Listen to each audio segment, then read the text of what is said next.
It's an honor for me being here today and presenting this work on precipitation of niobium in ferrite after austenite conditioning.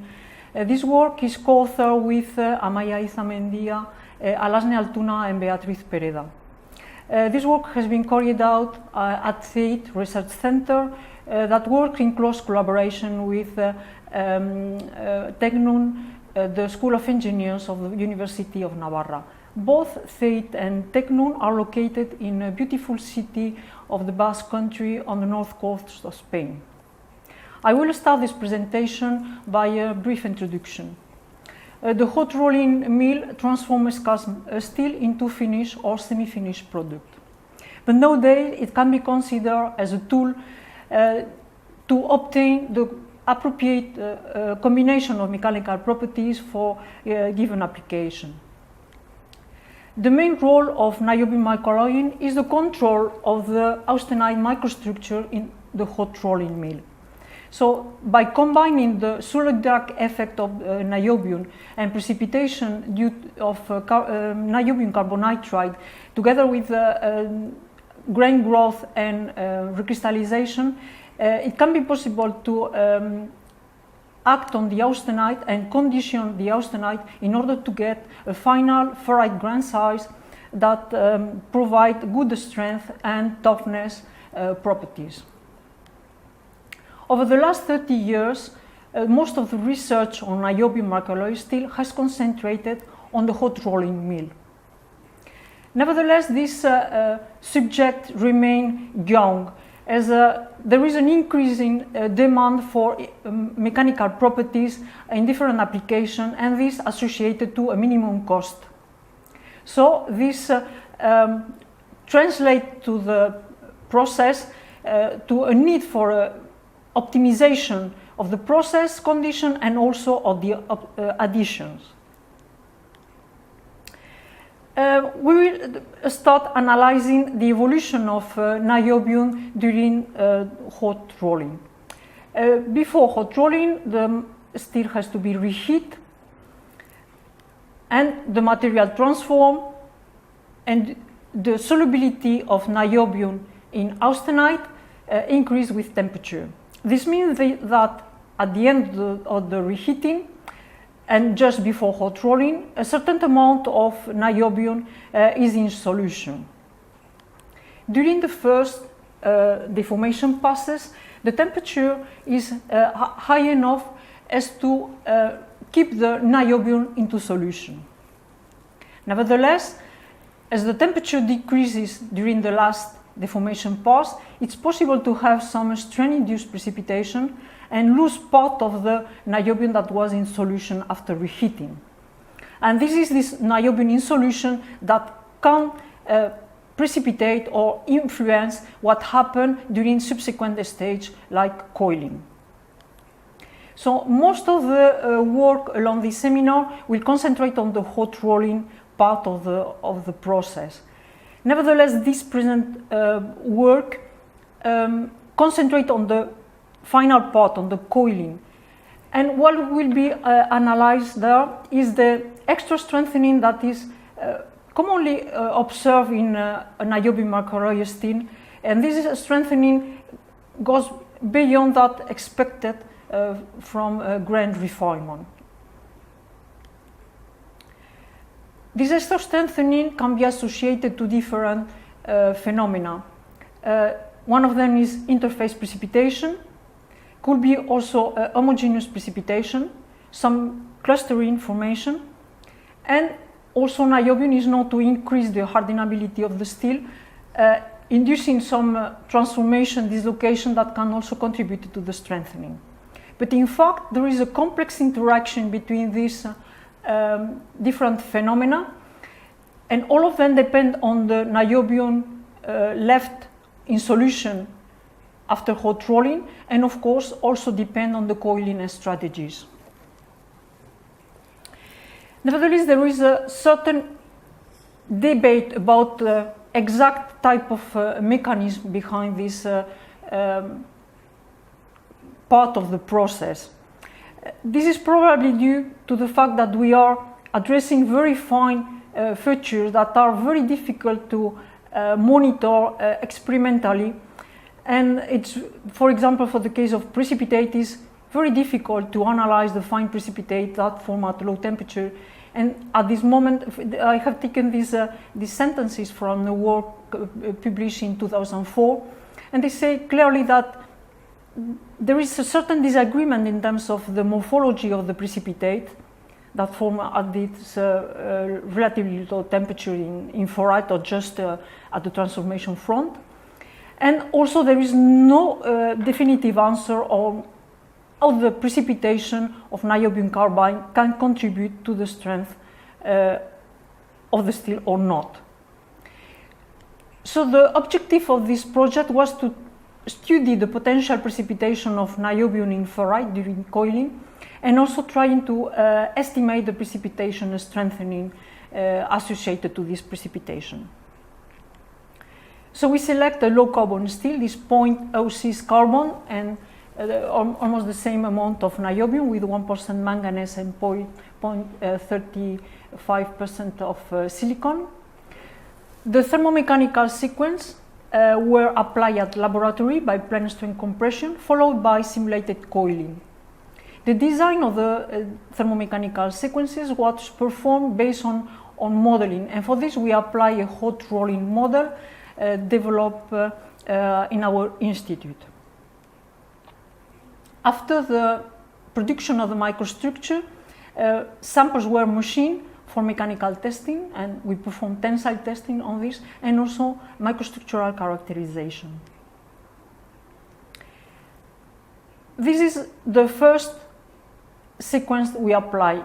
In all the sequence, the reheating conditions were the same, 1250 during 15 minutes. In the first one of the sequence, the sample was cooled to 1100, and a deformation of 0.3 was applied at this temperature at 1 per second. After this deformation, a 20-second holding stage was applied before cooling to the coiling temperature. And we applied different coiling temperature in the range between 750 and 300 degrees. So the aim of selecting this sequence was to produce a recrystallized austenite with a relatively refined grain size as compared with the grain size after reheating. But what is more important is we try to keep all the niobium in solution. In the case of sequence 2, the first part is the same, but we apply an additional deformation pass at 1000 degrees at 1 per second, and the strain the same than before, 0.3. And after this we cool down to the coiling temperature, and we apply different temperature, the same range that for the previous sequence. So the aim for this sequence was to get strain austenite and get some strain-induced precipitation of niobium. But in addition to these two sequences, we decide to define some reference condition. And for this, we modify the two previous sequences by including a holding stage between the last deformation pass and the coiling temperature. And this holding stage was 870 during 1 hour. The aim here was to have a recrystallized or a strain austenite depending on the base sequence, and to get, which is more important, the full precipitation of niobium. If we apply a precipitation model under this condition, this is the behavior, the evolution of the niobium in solution with time. For the case of sequence 2, the precipitation takes place at relatively short times.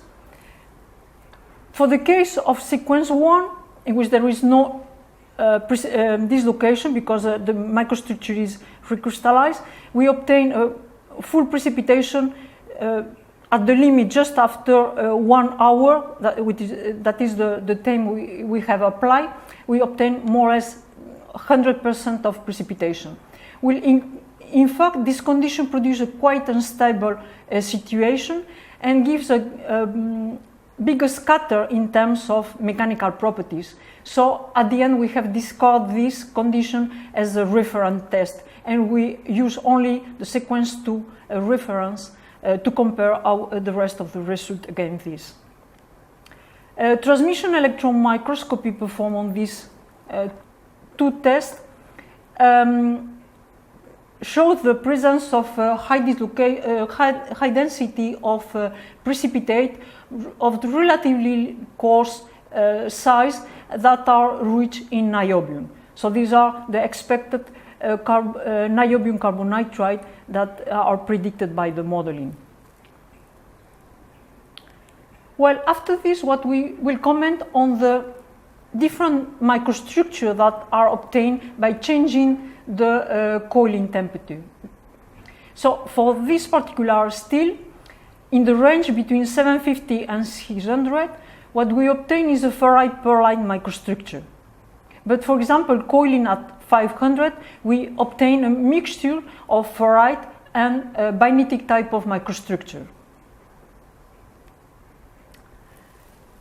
This graph shows the evolution of the strength as a function of the coiling temperature. So we have the yield strength and the tensile strength, and the line separates the region for the ferrite bainite microstructure from the ferrite pearlite type of microstructure. In the former case, we see that the variation of the yellow tensile strength with the coiling temperature is relatively small. But for the case of ferrite pearlite microstructure, there is a systematic variation in strength, so the strength increases with decreasing temperature. So we will concentrate in this part of the microstructure. And here we have the evolution of the ferrite grain size with the coiling temperature. We see that for sequence 2, in which we have accumulated strength in austenite, as expected, the grain size is finer than after sequence 1. There is also a variation of the grain size with the coiling temperature. It has to be noted that, in fact, in spite of the difference of grain size, we obtain more or less the same strength level for the 2 sequences, which indicate that the niobium in solution there is playing some role. And we will try to analyze this more in depth. For this, we use this type of equation, Pickering equation, that takes into consideration different contribution to the yield strength. The lattice friction, the solid solution contribution from interstitial and also substitutional element, the grain size contribution through the well-known Hall-Page equation, an eventual contribution from dislocation or from precipitate. So we have just substituted our experimental grain size, the composition of the steel, and the carbon-free. We assume this is the equilibrium at room temperature, and for the case of nitrogen-free, we have determined this by modeling, by taking into account the result of aluminum nitride precipitation during coiling. So in this way, it is possible to get the contribution, the net contribution from niobium, but just making the subtracting the expected yield strength to the experimental value. The result is shown here in this graph. So we see that coiling at 750 produces a smaller strengthening contribution from the niobium than at the other temperatures. The other thing we can note here is that there is a range of temperature between 600 and 700, over which the contribution of the niobium remain more or less constant, and this is probably a good news for processing, because there is a relatively stable range of coiling temperature. The other thing we can note here is that any kind of precipitation in austenite is in fact reducing the potential strengthening effect at a later stage. And this is clearly seen here if we compare for the same coiling temperature, the extra strengthening obtained after sequence 2 and after sequence 2 reference. So this means with full precipitation in austenite. This is a clear difference. The same type of behavior happen if we reduce the niobium content in the steel. For the same condition, we obtain a decrease in the extra strengthening. We will now go more in depth into the description of the microstructure that obtained for two limiting cases. One is 750 degrees and the other one is 60 degrees. So this picture corresponds to EBSD images. If we compare the image quality distribution, we see that there is no really big difference between the two microstructures. The same happens if we compare the grain boundary misorientation angle distribution. The two samples exhibit the same type of behavior. So this to prove that these microstructures are really ferrite-pearlite microstructures and that they are not significantly different. So the difference in extra strengthening should be due to other contributions than just differences at this scale. So we move now to transmission electron microscopy. And this is the type of images we obtain for coiling at 750.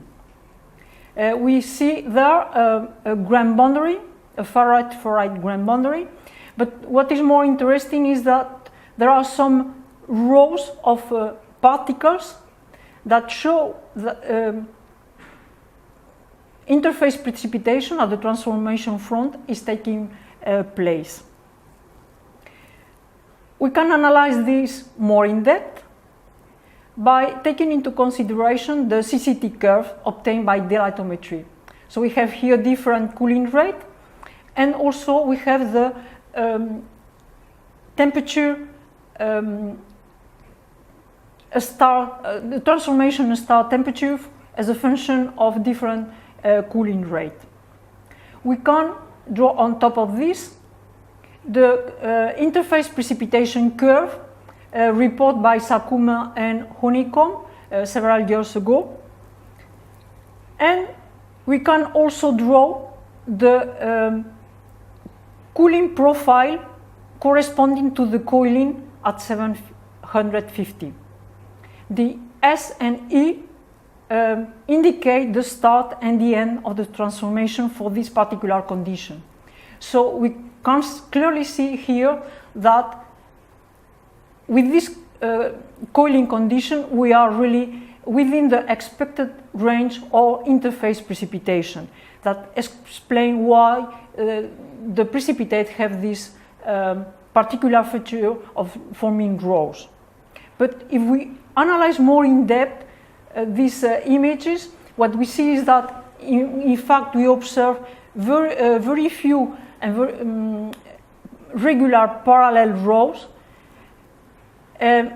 also some segment of rows, and some apparently irregularly distributed precipitate. So this seems to indicate that there is some discontinuous interface precipitation. In this sample, we also observe aluminum nitride nucleated at this location. Now, if we perform the same type of analysis for the coiling at 600, what we see is that, in fact, we are far from the expected range for interface precipitation. And this is in agreement with the result report by different authors who say that it's not possible to have interface precipitation by coiling at temperature below 700 degrees. Nevertheless, the image we obtain in transmission on a thin foil are of this type.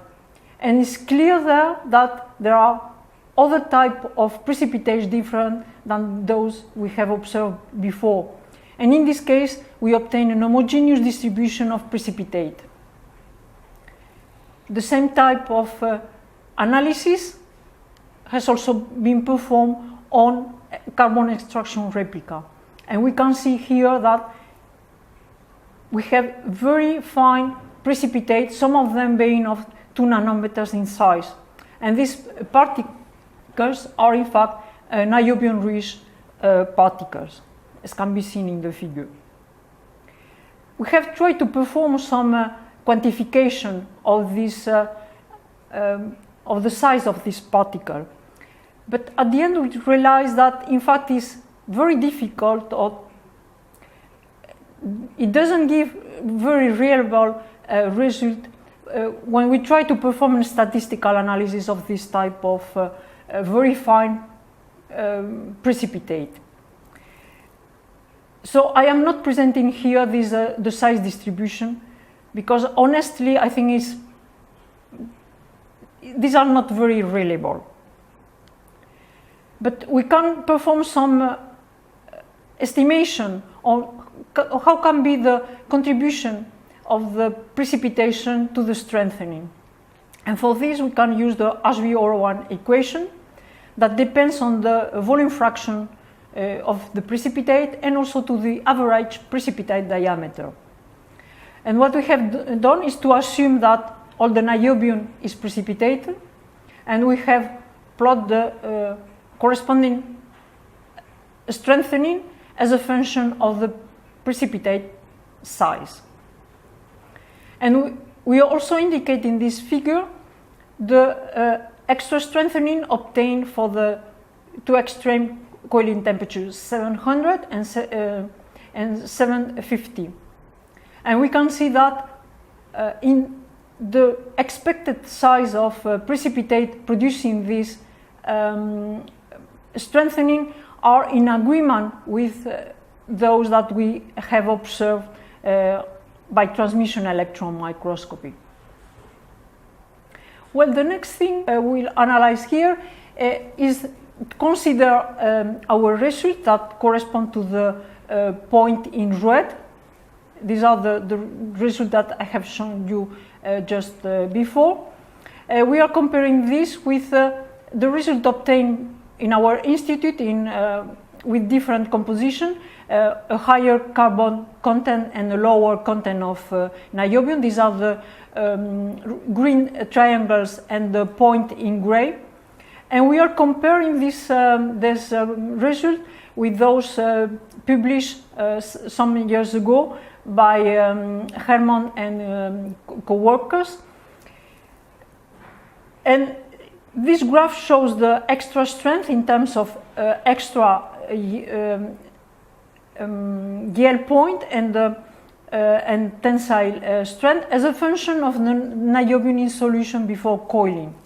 And what we can see is that in fact there is a linear relation between this contribution for the yield strength and also for the tensile strength, and that the coefficient is not very different from both of them. Well, the next point we have analyzed is the stability of this microstructure.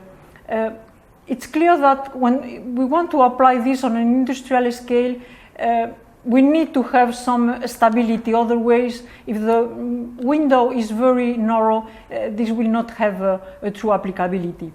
So we have applied long holding stage at 700 instead of just applying the normal coiling condition that we applied before. So this holding was 24 or 48 hours at 600. And after this we analyzed the mechanical properties and the microstructure. In terms of mechanical properties, we can see here that in fact this long holding stage doesn't really affect too much to the mechanical properties. So this means that the microstructures are quite stable in terms of mechanical properties. If we look on the transmission electron microscopy, we see that the fine precipitate are there. And by chance, we obtain a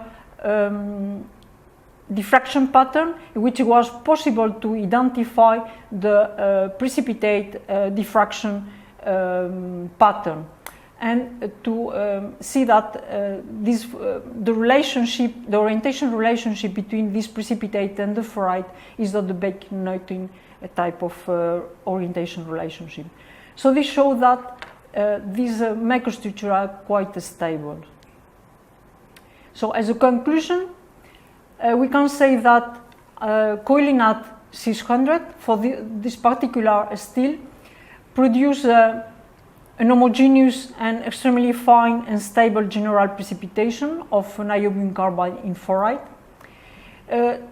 The strength is maximum for this coiling temperature, and the contribution of the niobium precipitation is proportional to the niobium left in solution in austenite, and this strengthening is in agreement with the prediction from the HB-01 type of equation. So it can be said that considering homogeneous precipitation of niobium carbides in ferrite as a possible strengthening mechanism could open the way to really improve the use of niobium addition and to optimize the thermomechanical sequences in order to get enhanced mechanical properties. So this concludes the technical part, but I would like really to acknowledge the Institute of Material, Mineral and Mining, IOM3, and the Companhia Brasileira de Metalurgia Mineração, CBMM, for this award and for these 2 days that will remember all our lives.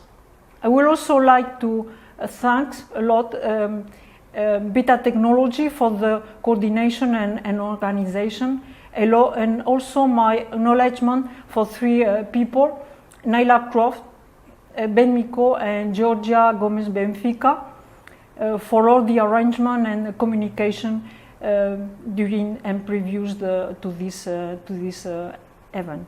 Thank you very much for the attention.